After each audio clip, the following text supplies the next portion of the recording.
Coach, the 41-point third quarter is what really stands out. Why do you think you were so successful in that coming out of halftime? I thought we had two very good starts to the halves. I thought the first quarter was very good. The third quarter, obviously, we end up with 41. Played very well. The ball moved. I think one of the things, we've talked a lot about our starts here recently, and again, I mentioned it. It's not always just the literal start of the game. A couple of games ago against the Clippers, 15 all. And at about 5.5, and it ends up, we're down 14-16 at the end of the first. The other night against Chicago, it was the start of the game, and down 13-4. Tonight, I thought the energy of the crowd, I thought the energy of the players was great. It was a great environment. Kudos to the fans for bringing that.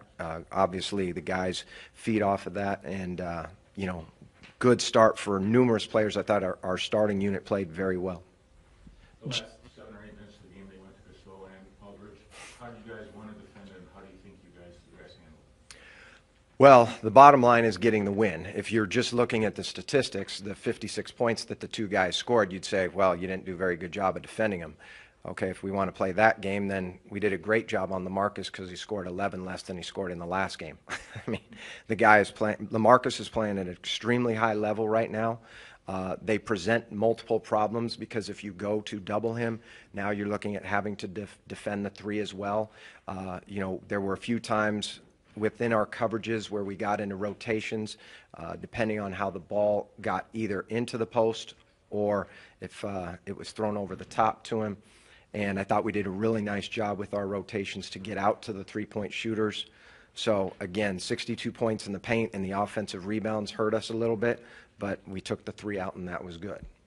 Joe, you mentioned the rotations on defense. You mentioned the ball moving on offense, and it feels like when things go wrong, those are the things that we typically talk about after a game. How do you try to bottle this one up? I know that's the million-dollar question, but how do you try to bottle this up? Well, that is the key, and we know how to do it, but each game presents different challenges, right? Whether it be matchups, whether it be how teams are playing you. Chicago played significant, just going from one game to the next. Chicago played pick and roll significantly different than San Antonio. San Antonio went to a zone tonight in the second quarter. We figured it out a little bit more as the game went on. That having been said, I would say we actually weren't struggling with it in terms of getting open shots. We were struggling with just making the open shots against the zone. Still got to be good, still have to move the ball, but each game's going to present a different challenge based on what the defense is doing. How much does it help just to have a game like this where you guys are competitive and playing well throughout and have leads and don't have long lapses, just to put on film and be able to show guys, hey, we've done this and we've done it recently and we know we can do this? Absolutely. No, this is why you show film, and we've done it before. This isn't the first game. This is obviously the most recent. Okay, see how smart I am. But obviously it's the most recent, and we played well. I thought we played a very good game the other night against Chicago. As we mentioned, didn't necessarily get off to the start we wanted, but it is a 48-minute game, and it always will be in terms of you have to come out ready to play for 48. Obviously, if it goes overtime, you take care of that. But the point is, the lapses will hurt. We know that. So now in a game like this where we do play very well and have multiple people contribute, again, I thought Shabazz was very solid for us coming off the bench in several different ways.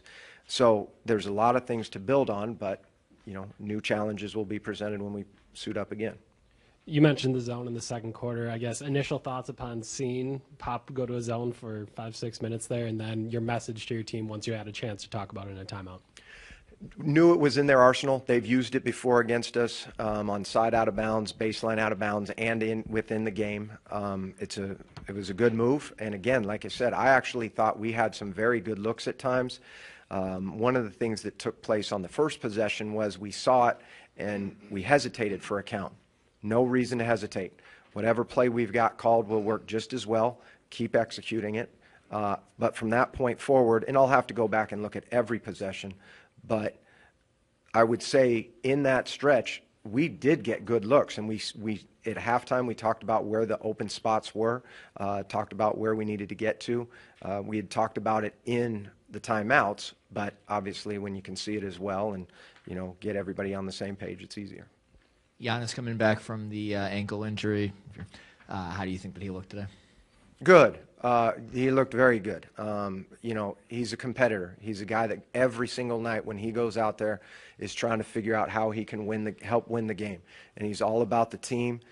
You know, we talked about that the other day in the Chicago game. You know, our bench got really excited. You know, take for example, Shabazz Muhammad had a great block late in the game, and the entire bench erupts to cheer for him. And that's, you know, our guys they pull for one another. They want to win the games. And so for Giannis, you know, to come out off of, you know, missing the last game and, you know, playing with the effort that he did is a testament to him, but it's a testament to, you know, what all these guys are doing for one another. What have you seen out of Brandon in this second 10-day contract that's impressed you?